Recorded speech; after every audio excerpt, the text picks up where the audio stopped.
लोकसभा में बीजेपी की जन विश्वास यात्रा को आज हरी झंडी दिखाएंगे। आज सुबह 11:30 बजे धर्मनगर और दोपहर 2:30 बजे सबरूम में जन विश्वास यात्रा को हरी झंडी गृह मंत्री द्वारा दिखाई जाएगी। देश भर में 250 से ज्यादा ट्रेनों पर कोहरे की मार पड़ गई, जिसकी वजह से रेलवे को 250 से ज्यादा ट्रेनों को रद्द करना पड़ा और घने कोहरे की वजह से करीब 20 ट्रेनों के समय में बदलाव किया गया, जबकि कई ट्रेनें पहले से ही देरी से चल रही हैं। देश भर में रेल की पटरियों, प्लेटफॉर्म की मरम्मत और रखरखाव के बीच पड़ी कोहरे की मार की वजह से 250 से ज्यादा ट्रेनों को रद्द किया गया। न्यूज़ 18 को मिली एक्सक्लूसिव दस्तावेज से जम्मू कश्मीर में आतंकियों की खतरनाक साजिश साइको वॉर का पर्दाफाश हुआ है, जिसके तहत आतंकी संगठनों ने पुलिस अधिकारियों और न्यायिक अधिकारियों को टारगेट करने का प्लान तैयार किया है।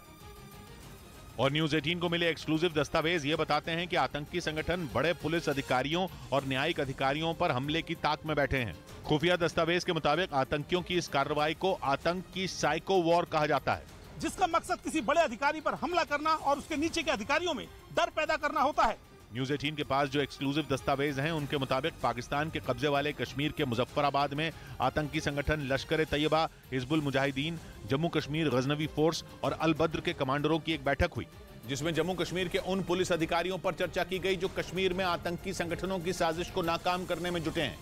न्यूज़ 18 को मिले खुफिया दस्तावेज के मुताबिक आतंकी संगठनों ने बाकायदा पुलिस अधिकारियों और न्यायिक अधिकारियों की एक लिस्ट भी तैयार की है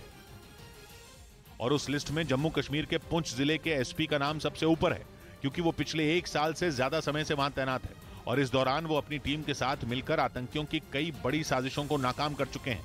पिछले दिनों उनकी ही अगुवाई में पुंछ के एक मदरसे पर पुलिस ने छापेमारी भी की थी। आरोप था कि आतंक फैलाने के लिए उस मदरसे में अल बद्र और लश्कर का पैसा पहुंचता था। इसके कुछ रोज बाद पुंछ के एसपी ने मंदारा गांव में रहने वाले आतंकियों के मददगार अब्दुल हमीद मीर नाम के एक आदमी को धर दबोचा था और उसके पास से 10 लाख रुपए बरामद किए थे और पूछताछ के दौरान उसने ये बताया था कि पैसा दिल्ली के मीना बाजार से राजौरी और पुंछ में आतंकी गतिविधियों को बढ़ाने के लिए दिया गया था, लेकिन पुंछ के एसपी ने आतंकियों की इस साजिश का पर्दाफाश कर दिया था, जिसकी वजह से आतंकी संगठन बौखलाए हुए, क्योंकि वो ये बात अच्छी तरह से समझ चुके हैं कि उनके रहते वो अपने खतरनाक मकसद में कामयाब नहीं हो पाएंगे। जम्मू कश्मीर का पुंछ जिला पाकिस्तान की सीमा से महज 5 किलोमीटर की दूरी पर है और इसी वजह से इस जिले में सबसे ज्यादा आतंकियों की घुसपैठ होती है, लेकिन पिछले 1 साल में जिले के एसपी ने आतंकियों की कमर ही तोड़ दी। इस दौरान कई आतंकियों को मार गिराया गया और बड़ी संख्या में हथियार बरामद किए गए और इसी वजह से आतंकियों की हिट लिस्ट में पुंछ के एसपी का नाम सबसे ऊपर है। खुफिया दस्तावेज के मुताबिक आतंकी संगठनों की बैठक में इस बात पर भी चर्चा हुई कि जम्मू कश्मीर से धारा 370 हटने के बाद से आतंकी घटनाएं कम हो गई हैं,